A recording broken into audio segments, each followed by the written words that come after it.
মাত্র কয়েক সেকেন্ডে আমরা একটা গুরুত্বপূর্ণ অঙ্ক করব, যেটা আপকামিং বিভিন্ন এক্সামের জন্য খুবই গুরুত্বপূর্ণ। তাহলে তোমরা অঙ্কটা শেখার জন্য ভিডিওটা প্রথম থেকে শেষ পর্যন্ত দেখো। দুটি সংখ্যার অনুপাত 4:5 এবং তাদের লসাগু 60 হলে সংখ্যা দুটির সমষ্টি কত? তো দুটো সংখ্যা আমরা জানি না, সংখ্যা দুটো 4x এবং 5x ধরে নিলাম, এদের লসাগু কত হবে? 4 × 5 × x। তাহলে এটার সময় লসাগু সমান কত বলে দিয়েছে? 60 বলে দিয়েছে। তাহলে আমরা কত, 4×5 = 20, এক্স ইজিক্যাল টু কত হচ্ছে? 60 হচ্ছে। 3×20 কত?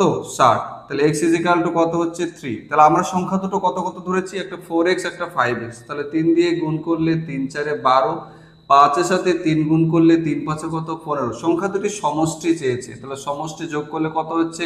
72। তাহলে রাইট অ্যান্সার কত হবে? Option number H, right answer. আশা করি ভিডিওটা ভালো লেগেছে। ভালো যদি লাগে তাহলে তোমরা চ্যানেলটিকে ফলো করো। মাত্র কয়েক